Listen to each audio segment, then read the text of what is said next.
नमस्कार प्यारे विद्यार्थियों, मैं आपके साथ कानराज पुनिया और ये पॉलिटिकल पॉइंट। सेट का एग्ज़ाम हो चुका है और अपेक्षा करते हैं कि बहुत बढ़िया एग्ज़ाम हुआ होगा। पेपर बहुत शानदार था, कहीं भी कोई प्रॉब्लम मुझे नहीं लगी कि पेपर में कोई प्रॉब्लम थी। बस बात यह है कि बहुत सारे सवाल समझ के थे और समझ में भी खास बात ये थी कि ऑप्शन इतने सही ऑप्शन और गलत ऑप्शन के बीच का गैप था, मिलते जुलते ऑप्शन नहीं दिए गए थे इस पेपर के अंदर। तो मैं ये कहूँगा कि पॉलिटिकल साइंस का पेपर बहुत बढ़िया पेपर और शानदार पेपर जिसको कहते हैं, अच्छा पेपर और सिंपल भी है। ऐसी बात नहीं है कि ये हार्ड था या कहीं से बाहर से आ गया, कहीं ऐसे सवाल पूछ लिए जो पता ही नहीं था। जनरली जो लोग समझ रखते थे, और आपको ध्यान रखना है, मैं कई बार कहता हूँ, ऑब्जेक्टिव जो तरीके से पढ़ाने का जो तरीका है वो चेंज हो चुका है। अभी आपके सामने जो तरीका होना चाहिए वो आपका कॉन्सेप्ट एकदम क्लियर होना चाहिए, माइंडसेट एकदम क्लियर होना चाहिए। बड़े शानदार सवाल। मैं सीधा की पर आता हूँ क्योंकि मुझे पता है हर विद्यार्थी को की चाहिए, और जिस दिन की जा रही हो उस दिन यदि पहला सवाल जो मेरा है वो ये है ना, पार्ट सेकंड लिखा है, राजनीति विज्ञान लिख के इन्होंने किया है। तो ये सेकंड पेपर में जो आपसे सामने रख रहा हूँ, अच्छे से आप देखिए क्या है इसमें उत्तर। और बड़े सिंपल सवाल थे, देखिए कितने सिंपल थे। लोकतंत्र सरकार का एक आदर्श रूप नहीं है क्योंकि वो सभी को सरकार से जोड़ता है। अर्थात ये एक प्रकार से सबको जोड़ने का मतलब है आदमी लोगों के बीच कोई गुणात्मक भेद होना ही नहीं होना, सब एक जैसे हैं। जहां पर ऐसा डेमोक्रेसी का आलोचक जो है, भीड़ तंत्र मानने वाला व्यक्ति है, वो विद्यार्थियों है एरिस्टोटल। इसका उत्तर है एरिस्टोटल। कोई प्रॉब्लम मेरे ख्याल से नहीं होनी चाहिए। भारत की पहली नारीवादी प्राय किसे कहा जाता है? पंडिता रामाबाई। इट्स ओके, बहुत अच्छी तरीके से मैंने ये बात कही है, कोई प्रॉब्लम नहीं है इस सवाल में। कोई मतलब गलत हो या डिस्कस हो ऐसी कोई बात है नहीं। और मैं डिस्कस ऐसे भी की के साथ नहीं करूंगा, आप यदि सवाल पूछेंगे तो जरूर डिस्कस करूंगा। एक दलीय व्यवस्था का मूल दोष क्या है? वो तानाशाही की तरफ ले जाती है। It's okay. भारत में नागरिकता अधिनियम कब पारित हुआ? अधिनियम जो है अधिनियमित कब किया गया विद्यार्थियों? किया गया 30 दिसंबर 1955। गोविंद वल्लभ पंत साहब जो थे वो उस समय हमारे होम मिनिस्टर हुआ करते थे। पंडित नेहरू की सरकार थी उस समय हुआ। इट्स ओके, कोई प्रॉब्लम नहीं है। नाम ध्यान रखना, देखो मैं जो बात कह रहा हूँ ये आपको संकेत दे रहा हूँ कि अभी आने वाले सवाल ऐसे भी हो सकते हैं। निम्नलिखित कथनों में से कौन सा सही है? एक निरंकुश राज्य में नेता पार्टी राज्य को हर चीज का आधार का मतलब यह है उसी के साथ ही देखा जाता है। उसमें यह कहा जाता है कि लीडर ऑलवेज राइट। ये जो कह रहे हैं ये ठीक है, ये जो हो रहा है वो ठीक है।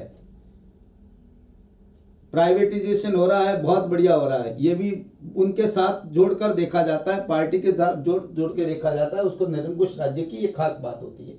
अब देखो इसमें दूसरे देखोगे लगेगा नहीं आपको। जैसे लोकतांत्रिक राज्य में समाज बुनियादी निर्माण खंड है, कोई बात नहीं। एक उदार राज्य में व्यक्ति को समाज के कल्याण के लिए सब कुछ त्याग देना चाहिए। उदार राज्य के अंदर, लिबरल स्टेट के अंदर सब कुछ त्याग देना चाहिए, ये तो है ही नहीं क्योंकि वो व्यक्तिगत स्वतंत्र व्यक्तिवादी कॉन्सेप्ट है। एक फांसीवादी राज्य में मानव जीवन व्यक्तिगत परिवार द्वारा शासित नहीं, व्यक्ति द्वारा शासित होता है। It's okay. दूसरा, इसमें अगला सवाल है, लोकतंत्र पारंपरिक रूप से संकट के समय निरंकुशता की ओर जाता है, इसको कहते हैं संवैधानिक तानाशाही। जैसा हमारे इंडियन कॉन्स्टिट्यूशन में भी प्रावधान है, जब देश के ऊपर किसी प्रकार की यदि संकट हो, युद्ध बाह्य आक्रमण, सशस्त्र विद्रोह जैसी स्थिति हो, तो हम इस तरफ जाते हैं। स्वतंत्रता एक सुव्यवस्थित समाज के अनुरूप न्यूनतम नियंत्रण और विनियमों के साथ वांछित चीजों का अधिकतम अवसर है लोकतंत्र। तुलनात्मक प्रशासनिक समूह की स्थापना कब की गई थी? 1960। एक बहुत अच्छी तरीके से इस बात को हम कई बार, ये बहुत सिंपल सवाल है, मेरा ये मानना है कि इससे सिंपल कोई बातें हो नहीं सकती। इतने सिंपल सवाल इन्होंने ये कहे हैं।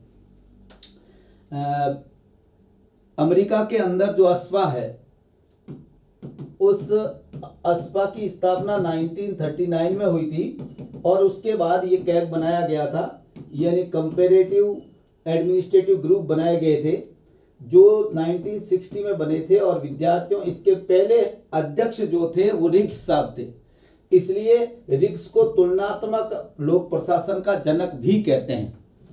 आपको मैंने कई बार ये बातें पब्लिक एडमिनिस्ट्रेशन की क्लास में कहते हैं। अभी तो इसमें है नहीं, जब सेकंड ग्रेड वगैरह में ये बहुत बहुत सिंपल सवाल आए, कोई हार्ड सवाल नहीं आए। सहभागी लोकतंत्र का अर्थ क्या है? सहभागी लोकतंत्र का मतलब, जो बात मैंने कई बार डेमोक्रेसी को पढ़ाते हुए कही है, पोलेंजो, कुक, मॉर्गन, मैकफरसन, बैटमैन, ये ऐसे लोग हैं जिनको हम सहभागी लोकतांत्रिक कहते हैं। इनका मतलब है हित समूहों के माध्यम से नागरिकों की भागीदारी। भागीदारी है यहाँ मेन बात जो है, वो भागीदारी है। और आप देख रहे हैं भागीदारी, पार्टिसिपेशन जो है और कहीं पर भी नहीं है। इट्स ओके, ये बहुत सिंपल सवाल है, ये हार्ड की बात नहीं है। निम्नलिखित कथनों में से कौन सा सही है? या सीधी सी बात है, लोकतंत्र मुक्त चर्चा की एक प्रक्रिया है जिसमें सभी लोग भाग ले सकते हैं। ये देखो उत्तर मेरे पड़े हुए हैं, मैं ये चाह रहा हूं कि आप तक उत्तर पहुंच जाए, नहीं तो क्या होगा यदि उत्तर ठीक तरीके से नहीं पहुंचे तो आपको लगेगा कि डिस्कस कर रहे हो, अब आप अपना टाइम पास कर रहे हो, क्योंकि मुझे पता की वाले को की चाहिए, है ना। डिस्कस बात की बात रहती है। डेविड स्टन के राजनीतिक व्यवस्था जो मॉडल है वो एक खुला मॉडल है, बहुत अच्छी तरीके उप व्यवस्था है। राजनीतिक व्यवस्था एक उप व्यवस्था है जो खुली व्यवस्था है, जो दूसरों से प्रभावित, पर्यावरण से प्रभावित होती है और पर्यावरण को प्रभावित करती है। पर्यावरण की ताकतों के साथ लगातार उनके साथ में वो जुड़ी रहती है, उसके अधीन रहती है। क्योंकि आपको पता है जो सिस्टम जो चलता है वो इसी हिसाब से चलता है, ये कोई स्थायी सिस्टम नहीं है। परिवर्तन प्रतिरोधी थोड़ा ही परिवर्तन की बात कहता ही, काफी उदासीन है, ऐसी कोई बात नहीं है। एक ऐसी प्रणाली है जहां लोगों के शासकों की इच्छा के अनुसार व्यवहार करने के अधीन किया जाता है, नहीं। It's okay. डेविड एप्टर के कारकों का वर्णन किस आधार पर करता है? देखो, डेविड एप्टर ने जो सरकारों का वर्णन किया, ये बड़ा अच्छा सवाल है एप्टर वाला, और मेरे ख्याल से ये स्ट्रांग भी है सवाल। स्ट्रांग का मतलब ये मेरिट में अपनी जगह बनाता है। डेविड एप्टर ने दो आधार माने, दो गुण या दो आधार की बात कही है। एक कही है सत्ता व्यवस्था में केंद्रीकरण की मात्रा या पद सोपान। एक तो उनकी सबसे पहली बात पदानुक्रम, हायरार्की की डिग्री जिसको कहते हैं, और दूसरी उन्होंने कही है सत्ता द्वारा उत्तराधिकार में प्राप्त जो मूल्य व्यवस्था है उसको, अर्थात मूल्यों की प्रणाली और पदानुक्रम। इट्स सही ए। ध्यान रखना है ना जो मैं बात कह रहा हूं, ये आप देख सकते हैं।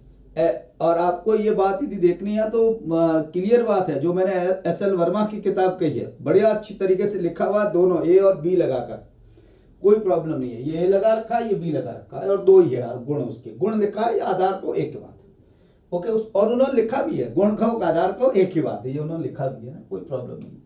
हाँ, रॉबर्ट डेल की राजनीतिक व्यवस्था मॉडल में एक स्कीमा प्रस्तुत करता है। वास्तविक प्रणालियों को सामाजिक राजनीतिक प्रक्रियाओं के बीच विविधता के अनुसार वर्गीकृत किया जा सकता है। आमंड के मॉडल में राजनीतिक व्यवस्था का वर्णन देखो, आमंड में व्यवस्था मॉडल और डेविड स्टन के व्यवस्था मॉडल में यही फर्क है कि डेविड स्टन का संरचना पर आधारित है और इनका भूमिकाओं पर आधारित है या क्रियाओं पर आधारित, फंक्शनल है, ये फंक्शनल भूमिकाओं पर आधारित है। तो ये इट्स ओके रोल। किसको क्या कब कैसे मिलता है, राजनीति विज्ञान है, ये किसने कहा था? ये विद्यार्थियों लॉसवेल की किताब का नाम है, कोई प्रॉब्लम नहीं है। सुशासन में शामिल है पारदर्शिता, जवाबदेही और कानून का शासन। व्यक्तिगत अधिकारों का कानूनी सिद्धांत आधारित है। देखिए, कानूनी अधिकारों के सिद्धांत में मैं एक एक बात अच्छी तरीके से आपको कहा है। साम्यवादी क्या मानते हैं, समाजवादी क्या मानते हैं, उदारवादी क्या मानते हैं, और जो कानूनी सिद्धांत है वो मानता है डेविड, जैसे हॉब्स। आप कानूनी सिद्धांत याद रखते ही रखिए, हॉब्स को याद करिए, बेंथम को याद करिए, आपको पता चल जाएगा। राज्य की शक्ति के संदर्भ में अधिकारों का विवरण ये करता है। 1909 में भारत जो परिषद अधिनियम था उसमें क्या पेश किया, सबसे खास बात क्या थी? पहली बार तो सांप्रदायिक जो प्रतिनिधित्व दिया गया मुसलमानों को, ये खास बात थी। और क्या होता है, ये बात में 1909 के अधिनियम में बात की है, बाद में 1919 में आगे बढ़ा था। प्रशासन अपनी बेहतर स्थिति और अधिक भूमिका के पक्ष में विशेषज्ञों द्वारा दिया गया तर्क है। देखो, विशेषज्ञ एक बात कहते हैं कि भाई हमारे हर जगह पर आप विशेषज्ञ को मान रहे हैं, ये हर जगह उपयुक्त नहीं हो, सभी नीति निर्माणों में ये उपयुक्त नहीं होते, ठीक है ना।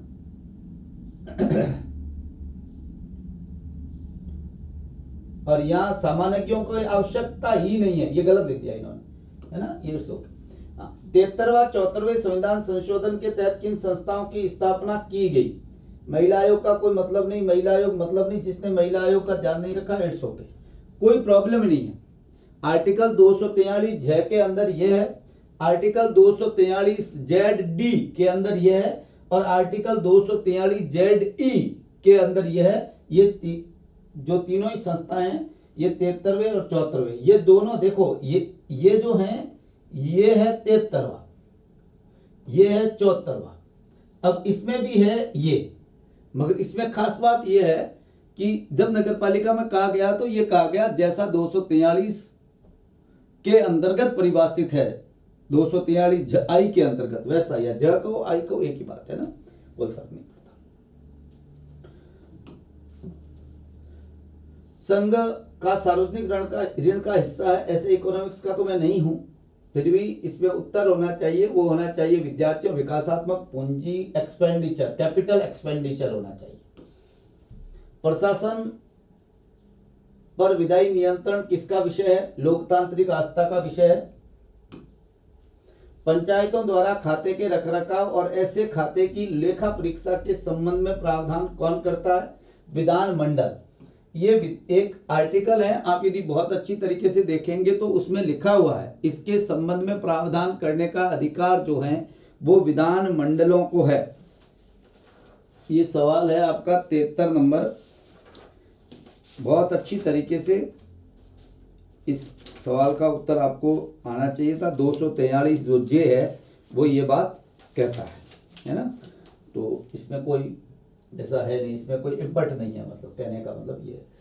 बजटिंग का सही सिद्धांत यह है कि बजट अनुमान पर आधारित हो, सरल हो, कठोर नहीं हो, सरल हो, वार्षिक हो, ये कुछ एकल हो, ये बहुत इंपॉर्टेंट बातें हैं। जिसमें सबसे बड़ी बात ही देखो, राजकोषीय घाटा शून्य होना चाहिए, पूंजी घाटा नहीं होना चाहिए, ये कोई मतलब नहीं है ना, ये सब चीजें बजट का हिस्सा होती है। निम्नलिखित में से किस अधिनियम में भारतीय चुनाव सिद्धांत की शुरुआत हुई। विद्यार्थियों, शुरुआत जो सिद्धांत के रूप में हुई 1882, मगर निर्वाचन शब्द का प्रयोग जो है 1909 में हुआ। उस समय निर्वाचन शब्द का प्रयोग कहीं पर नहीं था, है ना, मगर इनडायरेक्टली एक इलेक्शन की शुरुआत हो गई थी। लोक प्रशासन में सिस्टम दृष्टिकोण इस रूप में भी जाना जाता है, अभिन्न सिद्धांत के रूप में जाना जाता है। शब्द के लोकप्रिय होने से पहले ही व्यवहारिक वैज्ञानिक के रूप में जाने जाते हैं विद्यार्थियों एल्टन मेयो। ये हर जगह लिखा हुआ, ऐसी कोई बात नहीं। जब हम आपको व्यवहारवादी दृष्टिकोण पढ़ाते हैं तब हर्बर्ट साइमन मत कर लेना, गड़बड़ की है किसी ने तो यहाँ की है मेरी ख्याल से, क्योंकि व्यवहारवादी है ऐसे, इसमें मेरी ख्याल से कोई गड़बड़ करने जैसी कोई बात थी नहीं, किसी ने की नहीं होगी, ये ध्यान रखने की बात थी। अगला विद्यार्थियों है, लोक प्रशासन में सत्ता का स्रोत क्या है। संविधान, delegation and law. Max weber के अनुसार प्राधिकार को 3 भागों में बांटा है। ये थोड़ी सी गड़बड़ हुई है, बाकी इट्स ओके। पारंपरिक, करिश्माई और तर्कसंगत या कानूनी, कोई फर्क नहीं पड़ता इससे, पर ये ठीक है, बाकी वाले गलत हैं। लोक प्रशासन में विकेंद्रीकरण, देखो एक बात मैंने एग्जाम में कई बार कहता हूं कि आपको एग्जाम में के अंदर जानकारी है ना, तो आप यदि कहीं मीन मेक भी लग रही है ना, तो मीन मेक का सवाल हो तो मीन मेक निकालनी चाहिए। अब मीन मेक का सवाल नहीं है और फिर आपको नहीं ये गलत है और नहीं होना चाहिए, नहीं होना चाहिए, बात ठीक है, पर जब इसके सामने हमारे ये विकल्पों में है तो क्लियर बात है, बाकी तो कहीं बैठ ही नहीं रहे। लोक प्रशासन में विकेंद्रीकरण की योग्यता क्या है, क्या होता है जब विकेंद्रीकरण होता है। तो प्रशासन अधिक उत्तरदायी होता है और उसमें दक्षता बढ़ती है। बहुत सिंपल बात। संविधान की प्रस्तावना में नागरिकों के किस स्वतंत्रता को सुरक्षित करने की बात कही गई? देखो यहाँ थोड़ा ध्यान रखा है, विचार, अभिव्यक्ति, विश्वास, धर्म, उपासना, ऐसा किसी ने पढ़ा है ना, तो फिर ये उसने ये पूजा में वगैरह यहाँ फंस गया। यदि उसने इंग्लिश का ध्यान रखा है तो थोड़ा expression, belief, faith and worship, it's okay बी, क्योंकि वर्शिप को उसने ट्रांसलेटेड किया है ना, वो अपने अपने हिसाब से किया है।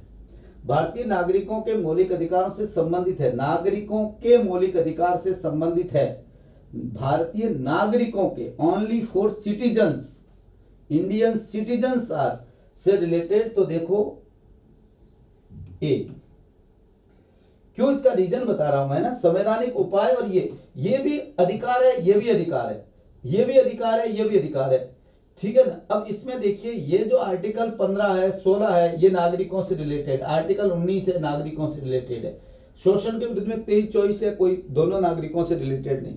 तो यहाँ नागरिक का मतलब सिटीजन्स है ना, के से ही रिलेटेड है।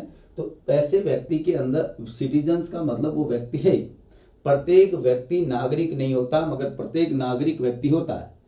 तो यहाँ केवल उसने नागरिकों से रिलेटेड बात की है, तो मैं ये मानता हूँ, बाकी तो ये भी इनकी बात है। इसका सवाल पूछने का जो लॉजिक मुझे लग रहा है वो ये, भारतीय संविधान में पंचायतों को कितने कार्य सौंपे गए हैं? कोई बड़ी बात नहीं है, 243(6) में भारतीय संविधान के अंतर्गत 5वीं अनुसूची में जो क्षेत्र आते हैं, शेड्यूल एरिया जो हैं, जो 10 स्टेट में हैं, उसमें कौन सा स्टेट है? महाराष्ट्र, गुजरात, मेघालय, त्रिपुरा।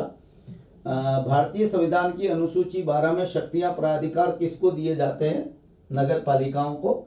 अच्छी तरीके से पता है, 18 सब्जेक्ट है। निम्नलिखित में से कौन सी संवैधानिक संस्थाएं हैं? देखो कैग 248, 224 और 250 ख, अर्थात देख लीजिए 1, 2 और 3 तीनों संवैधानिक है, बाकी एक भी नहीं है, जिसको कहने की सेबी वगैरह आ गई, कोई मतलब ही नहीं है, ये सब जगह सेबी फंस गई है ना। तो इस एवी डायसी के अनुसार संविधान का निर्माण का आधार है परंपराएं और रीति रिवाज, कॉमन लॉ या कस्टम, जिसको अपन कहते हैं। निम्नलिखित में से कौन सी संवैधानिक संस्थाएं हैं? चुनाव आयोग, यूपीएससी, जीएसटी परिषद है ना, कॉन्स्टिट्यूशनल है, और राज्य वित्त आयोग। भारतीय संविधान में संघ और राज्य के बीच में जो कार्यात्मक शक्तियों का विभाजन है वो 7वीं अनुसूची में है। इसमें क्या हुआ, जब 370 का क्या हुआ ये पूछ रहा है, जब 5 अगस्त को हुआ, तो एक बात आपको ध्यान रखना है, 370 जो है वो कंप्लीटली खत्म नहीं हुआ है, 370 एक अभी रहा है, तो इसको बदल दिया गया। एक बात वास्तव में अप्रभावी बना दिया गया, रियलिटी तो यह है कि उसका कोई मतलब ही नहीं रहा, और अभी संविधान में बना हुआ 370 बना हुआ है, ये बाकी गया, संशोधन करके 370 को अभी ऐसा कर दिया कि जैसा वो है ही नहीं, और जब यूटी हो गया तो मामला ही खत्म हो गया। तो इसका उत्तर है ब। मैंने कहा है संविधान से, कई मेरे भाई बहुत हैं जो कहेंगे निरस्त कर दिया। निरस्त क्या होता है? रिपील क्या होता है? आपने कैसे रिप्लीट कर दिया गया? नहीं, उसमें यह किया गया है कि भाई 370 जो है उसका प्रभाव ही खत्म कर दिया गया, बदलकर 371, जो 370 एक है उसमें तो ये बात लिखी है उन्होंने। 370 को देखिए आप, जो बेयर एक्ट पढ़ते हैं उनको पता है, ध्यान रखा है। तो किस के लिए संविधान संशोधन में राज्यों की शक्ति, यानी जिसमें आधे राज्यों की स्वीकृति चाहिए, ऐसे कौन से मामले हैं जो आधे राज्यों की जहां पर स्वीकृति चाहिए, ऐसे कहां होता है? तो आपको अच्छी तरीके से पता है कि जहां पर, क्योंकि संविधान संशोधन की 368 के अंदर 2 प्रक्रियाएं हैं, टोटल 3 प्रक्रियाओं में 368 में 2 ही प्रक्रियाएं हैं। उन 2 प्रक्रियाओं के अंदर जो दूसरी प्रक्रिया है जिसको 368(2) कहते हैं, उसके अंदर 2 के क में जो आर्टिकल 368 के 2 का क जो है वो ये बात कहता है। अनुच्छेद 54 निर्वाचक मंडल राष्ट्रपति का कॉलेजियम जो है ये 55, 73, 162, 241, ठीक है। इसके साथ और भी हैं बहुत सारे, जैसे पार्ट 5 का जो लेसन चौथा है, भाग 6 का 5वां है, जो भाग 11 का अध्याय 1 है, 7वीं अनुसूची है, या संसद के प्रतिनिधित्व को राज्यों का जो संसद में प्रतिनिधि उसको परिवर्तन करना हो तो उसमें रेटिफाइड चाहिए, इन अनुसमर्थन चाहिए आधे राज्यों का, ये प्रावधान है। तो इसका उत्तर है ए, कोई बट है। आसियान सदस्य देशों को किस खतरे के बारे में आम धारणा की? साम्यवाद। विश्व व्यापार संगठन के ढांचे के भीतर भारत को किस लिए लगातार प्रयास किया जा रहा है? अमीर देशों द्वारा सब्सिडी की कमी के लिए लगातार प्रयास किया है, ताकि हमारे लोगों का जो, क्योंकि हमारे पास प्रोडक्टिविटी आपको पता अमीर देशों में बहुत सारा, यदि मान लीजिए ऑस्ट्रेलिया की सरकार ऑस्ट्रेलिया को सब्सिडी देगी किसानों को, तो यहाँ गेहूं उनको भारत में निर्यात होगा, हमारे किसान की हालत खराब हो जाएगी, क्योंकि हमारे यहाँ लागत बहुत है, वहाँ लागत कम है, सब्सिडी बहुत ज़्यादा है। पर जो गलत है, गलत क्या, वो अपने हिसाब से तो देश के हिसाब से ठीक है, वो हमारे लिए गलत होता तो हम उसकी बात कहते हैं। 2013 में विश्व व्यापार संगठन में भारत की संधि को अस्वीकार कर दिया। देखो TFA का 2016 में सदस्य बना है, 2013 में इसे अस्वीकार कर दिया गया था। अंतरराष्ट्रीय राजनीति में किस संगठन को विश्व सरकार की बैकडोर एंट्री कहते हैं? WTO को, है ना। निम्नलिखित कथनों में से कौन सा सही है? देखो इस सवाल में ये पूछ रहा है कि भाई हमारा जो व्यापार है उसमें संतुलन भारत के पक्ष का या पक्ष में नहीं है, तो कहाँ है? जैसे ये पूछ रहा है पहला, भारत में आसियान चीन सार्क के साथ व्यापार अधिशेष है, चीन के साथ हमारा सबसे बड़ा बटीड़ हमारे साथ लग रहा है। वास्तव में देखा जाए तो ये पता नहीं क्यों कर रहे हैं, हमारे साथ बहुत है, बड़ा घाटा हम यहाँ खा रहे हैं, ठीक है, पर खाना पड़ता है। आपको पता है ग्लोबलाइजेशन के अंदर ये चीजें जब आप आगे पढ़ेंगे क्यों ऐसा होता है। संयुक्त राज्य अमेरिका और यूरोपीय संघ जो है उसके साथ भारत का व्यापार घाटा है। नहीं भाई, नहीं नहीं नहीं, हमारा दोनों जगह बेनिफिट है। अब क्या कह रहा है? संयुक्त राज्य अमेरिका और यूरोपीय संघ के साथ अधिशेष है। ओह भाई, राइट।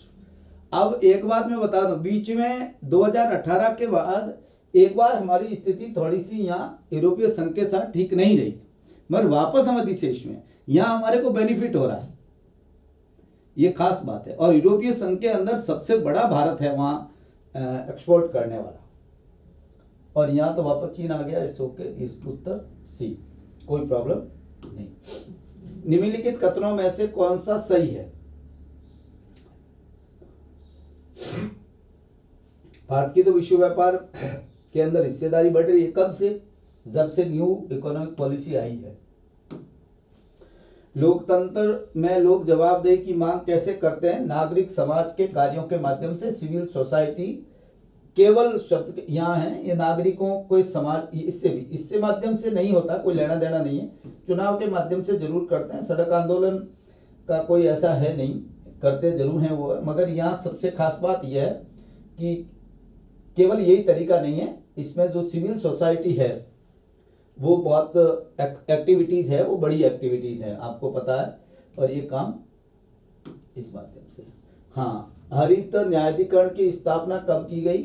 2010 अक्टूबर में की गई।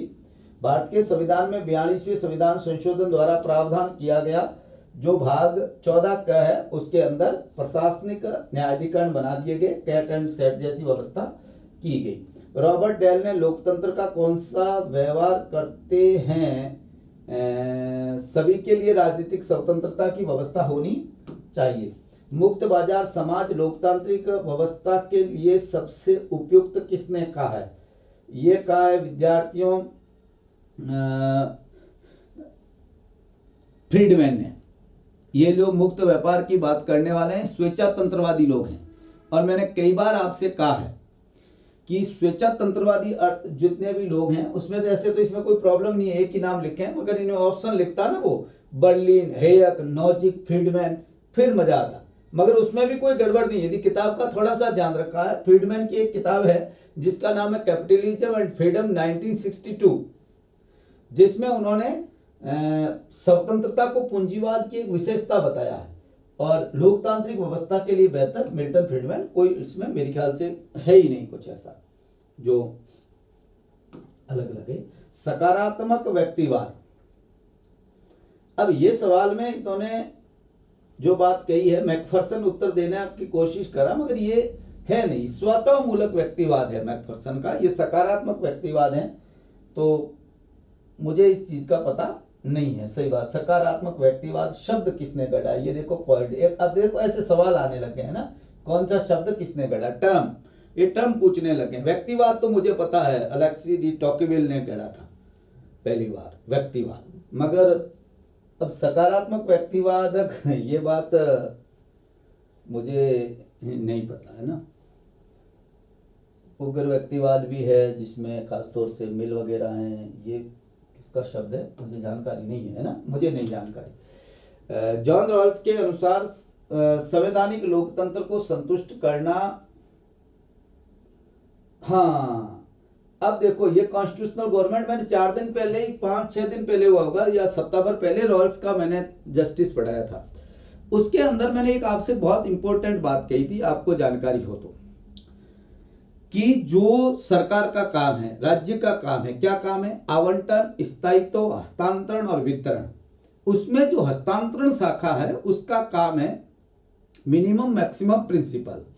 और यदि ऐसी सरकार व्यवस्था है जहां आवंटन, स्थायित्व, हस्तांतरण और वितरण का काम है, तो विद्यार्थियों उसको कॉन्स्टिट्यूशनल डेमोक्रेसी उन्होंने कहा, उनको लोकतंत्र, संवैधानिक लोकतंत्र का। और ये बात जो है सभी के लिए समान अधिकार और संस्थागत संरचना, सरकार क्या संस्थागत संरचना के माध्यम से वितरण की असमानता को बात कहते हैं, तर्क संगत विविधता की बात करता। एक ये मैंने कहा है, कॉन्स्टिट्यूशनल गवर्नमेंट इसे कहा है। आप मेरा वीडियो देखिए, उसमें मैंने बहुत अच्छी तरीके से ये बातें बताता हूं कि, और ये सवाल इंपॉर्टेंट था, जिसने ध्यान नहीं रखा है रॉल्स की थ्योरी को बढ़िया तरीके से, तो उसने गड़बड़ यहाँ की है। बाकी जगह तो गड़बड़ होने की संभावना मुझे लगती नहीं है कि उत्तर में कहीं आदमी गड़बड़ कर सकता है।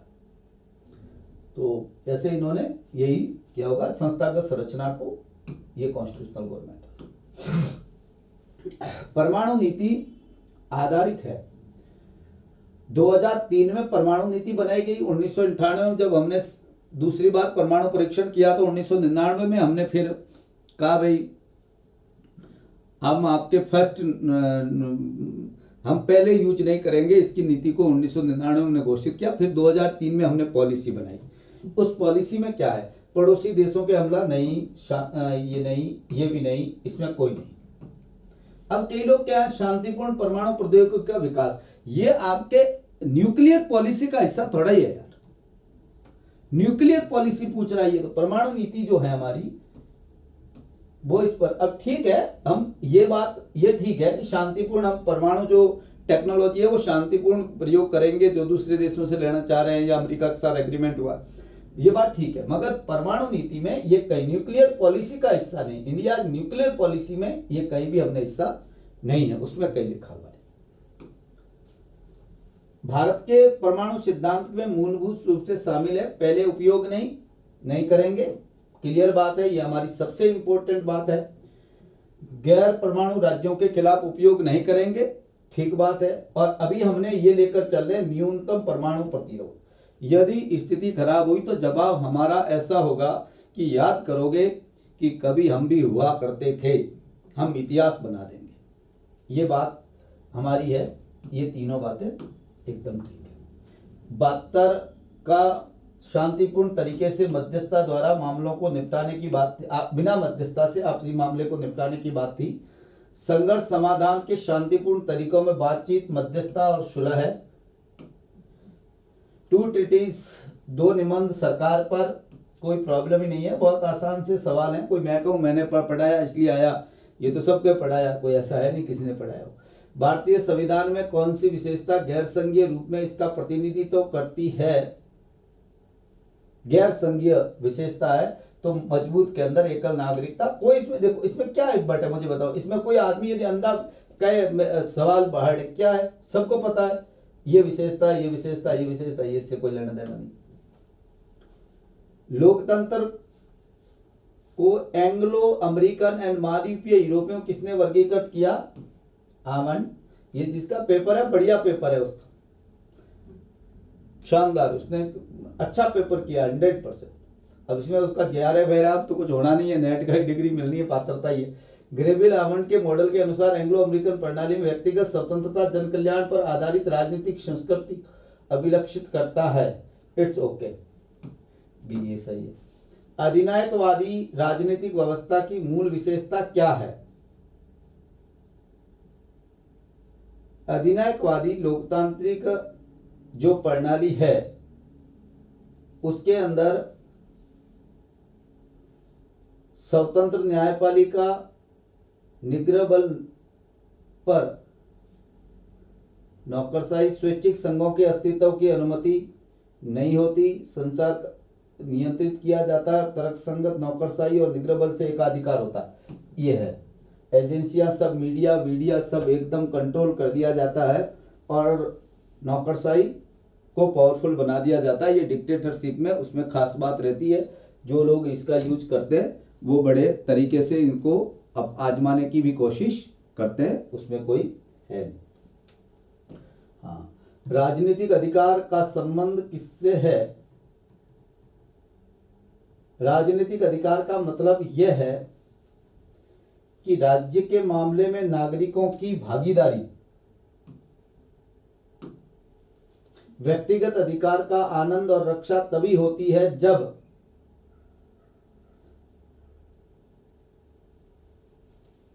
स्वतंत्रता और समानता के अधिकारों की रक्षा के लिए पर्याप्त कानूनी सुरक्षा हो। निम्नलिखित में से किस कथन के लिए अरस्तु का गलत श्रेय दिया जाता है? दिव्य रचना, दिव्य नहीं है, डिवाइन नहीं है ना, नेचुरल स्वाभाविक रचना है, गलत ही है। किस संवैधानिक प्रावधान के तहत भारत में पंचायती राज निकायों के चुनाव होते हैं? ये के बाद के कोई देखो, इस लड़के ने जितने सवाल किए हैं, मेरा ये मानना है कि बढ़िया पेपर किया है, बहुत शानदार पेपर किया है।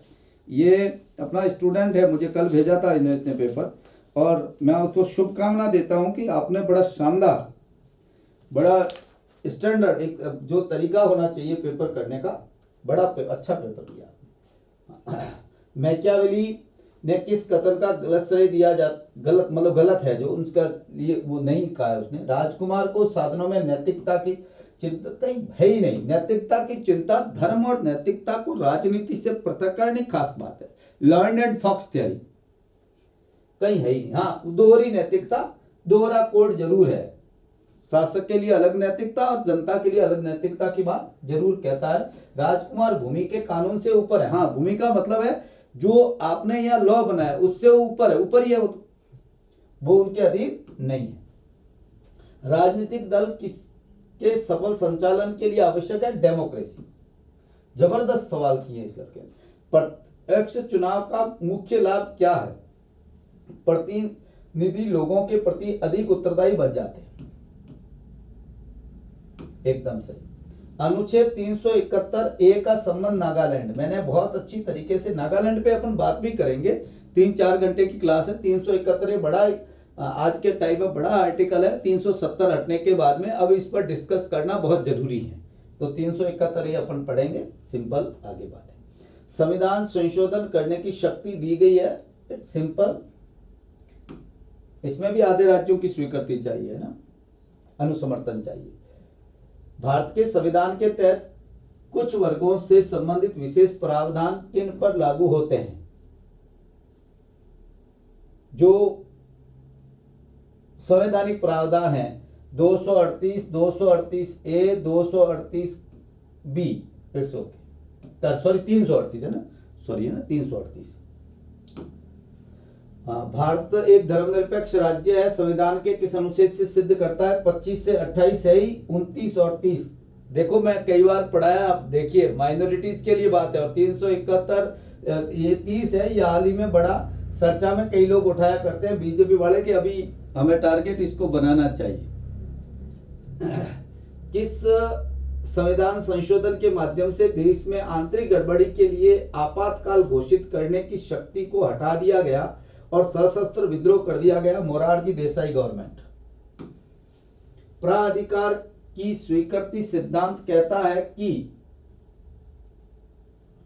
वरिष्ठ के अधिकार की वैधता आधारित है।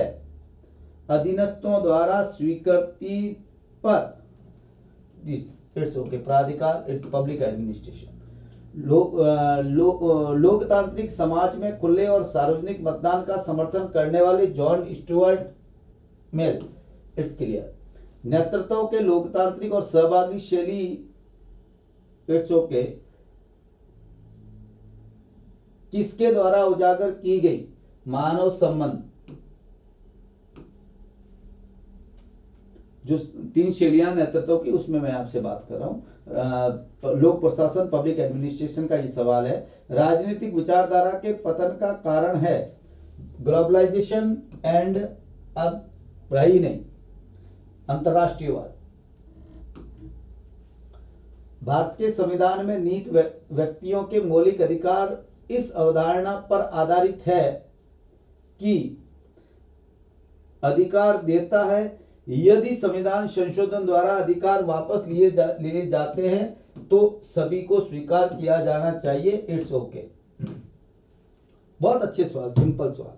प्राचीन भारतीय राजनीतिक चिंतन जो है वो संस्थाओं के पास खासतौर से जो प्रभावित रहती है वो धार्मिकता हमारी रही। खासतौर से आप अच्छे तरीके से पता है, इस पर हम ज़्यादा केंद्रित है। हमारी वेद उपनिषद परंपराएं, उनसे हमारा खासतौर से जड़ाव है। ये स्टार्ट में आप भले ही जो भी मनु से लगाकर पढ़ते हैं तो ये बातें रही है, उन्होंने बेस्ट वो मान के आगे चले। प्राचीन भारतीय राजनीतिक विचार के काफी हद तक प्रभावित किया है धार्मिकता ने। महाभारत में किस पर अत्यधिक बल दिया गया है? राज्य और कर प्रणाली पर। महाभारत का कॉन्सेप्ट इस पर है। कौटिल्य के अनुसार राज्य के तत्व 7 हैं। It's okay. दार्शनिक राजा का विचार किसके द्वारा दिया गया?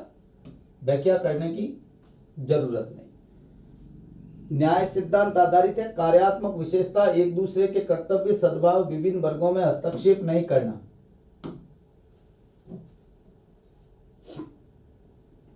निम्नलिखित में से कौन सा कथन सत्य है?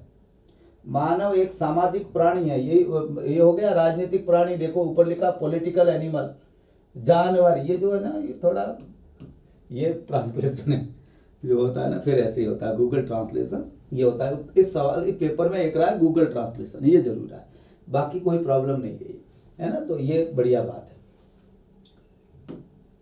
प्लेटो का न्याय सिद्धांत, शिक्षा, सद्भाव, प्यार पर है।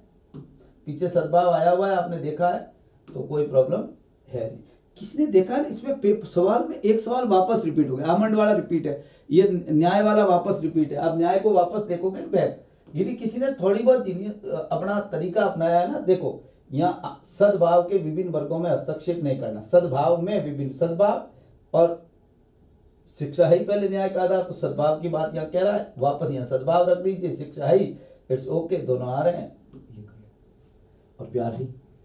लव का मतलब है एक दूसरे से लोग एक मतलब ऑर्गेनिक थ्योरी में ये विश्वास करता है ना। ये जो बात कह रहा है ये अपने अपने कार्य, श्रम विभाजन, कार्य विशिष्टीकरण का सिद्धांत है, जिसका बेस जो है न्याय सिद्धांत का।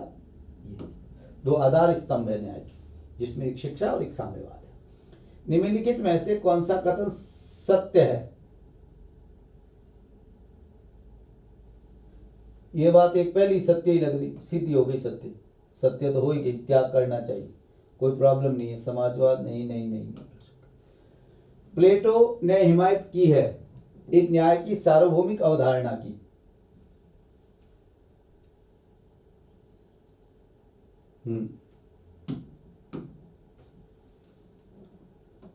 मनुष्य स्वभाव से ईर्ष्यालु होते हैं और दूसरों को समर्थ होते हुए नहीं देख सकते। मैं क्या बोली? जॉन स्टुअर्ट मिल के संबंध में निम्नलिखित में से कौन सा कथन सही है?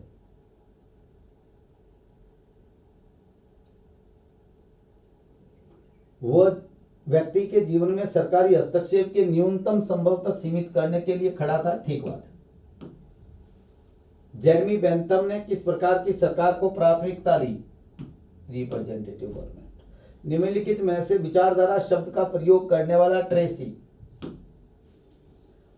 राजनीति के अध्ययन में आधुनिक दृष्टिकोण किस पारंपरिक दृष्टिकोण से भिन्न है? पश्चिमी और गैर पश्चिमी दोनों पर केंद्रित। निम्नलिखित में से कौन सी एक चुनाव सुधारों को प्रस्तावित करने के लिए जो तारकुंडे समिति बनी थी 1974 में, उसकी सिफारिश थी मतदाताओं का क्लियर, ये तो सीधा लिख दिया इसने, उसके बाद संशोधन हुआ। चुनाव आयोग बहुसदस्यीय स्थायी रूप से बना दिया गया, स्थायी रूप से तब बनाया गया था, बाकी 89 में पहली बार हुआ था, मगर वो स्थायी तो नहीं था, स्थायी रूप से 93। संविधान, भारतीय संविधान किस प्रकार की विचारधारा पर आधारित है? उदारवाद। कितना बढ़िया सवाल है। निम्नलिखित में से किसने कहा था कि प्रत्येक राज्य अपने द्वारा संपोषित अधिकारों के लिए जाना जाता है? लॉस्की। राज्य की पहचान ही यह है कि वो किस प्रकार के अधिकार प्रदान करता है, इससे राज्य की पहचान होती है। लॉस्की, ध्यान रखना ये बात है। कौन कहता है कि हाल ही के वर्षों में विचारधारा का ह्रास हुआ है? Professor Daniel Bell. It's okay. मैंने स्पीडली इसलिए किया कि मेरे को आप तक की पहुंचानी थी और मैंने की पहुंचाई है। यदि किसी प्रकार का आपको डिस्कस करना हो, आप पॉलिटिकल पॉइंट ऐप डाउनलोड करके उस पर मुझे मैसेज कर सकते हैं या मुझे कॉल कर सकते हैं, कोई प्रॉब्लम नहीं है। कभी भी कॉल करें, कोई ऐतराज नहीं है। मेरी से ही आपकी बात होगी। खास बात यह है, इस ऐप की बात मेरे से होगी आपकी सीधी, कोई बीच में मीडिएटर नहीं है कि सर बात नहीं कर सकते, बाहर है, वैसे वैसा नहीं है। जो भी प्रॉब्लम है मुझे बताइए, बस 9829513508 पे कॉल करिए, आपके कोई काम हो जरूर। हाँ ठीक है, जब ड्यूटी करते हैं तब हम ड्यूटी करते हैं, उस समय हम बात नहीं कर पाएंगे। बाकी हमारी आपसे बात, जब भी कोई सवाल से रिलेटेड डिस्कस करना हो आप मुझसे कर सकते हैं। मैंने एक बहुत स्पीडली ट्रायल दिया है ताकि टाइम पे आपके पास की पहुंच जाए। पेपर हो चुका है, टाइम पर की पहुंचे, ये सबसे इंपॉर्टेंट बात होती है। बहुत बहुत धन्यवाद विद्यार्थियों। कभी मिलेंगे, गप्पे मारेंगे, तब मोटिवेशन की बात करेंगे। पेपर बड़ा शानदार था। एक बात मैं बता दूं आपको, ये पेपर ऐसे बनने चाहिए। और मैं आपको बताऊं, ये बड़े आसान पेपर था, हार्ड पेपर नहीं था, इसको हार्ड नहीं कहें। अब कुछ लोगों ने क्या इसके प्रति इतना हुआ पैदा कर दिया है पॉलिटिकल साइंस के प्रति कि लोग कहते हैं ये तो सब कुछ ऐसा ही है। अरे भाई, इसमें ठीक है 2-4 सवाल ठीक है, तो पेपर में होंगे ही बढ़िया सवाल, इसमें क्या हो गया। मगर आप देखिए 90% सवाल तो एकदम सिंपल है, 90% एकदम सिंपल है। भाई मुझे तो एकदम सिंपल लगे, जिसमें कुछ था ही नहीं। और जिसने ये पेपर किया, गौरव ने, उसका तो मैं आपको बताऊं, इसके मैंने वो पेपर देखते ही मैंने कहा की बना के भेज दिया, क्या कर दिया इसने। इतने शानदार उसने सवाल किए, बहुत समझ से किए बच्चा, कॉन्फिडेंटली। वो मेरे ख्याल से बड़ा अच्छी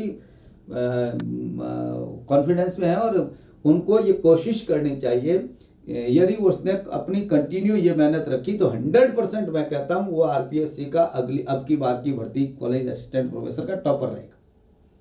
ऐसे बहुत सारे स्टूडेंट होंगे, मगर पेपर करते हुए आदमी जो टिक कर रहा है ना, उसे पता चलता है कि वास्तव में देखो आदमी सीधा टारगेट कर रहा है, कहीं भी इधर उधर नहीं हो रहा है। ये बहुत बड़ी बात है। नहीं तो मैं देखता हूँ कई पेपर में वो ऐसे करते हैं।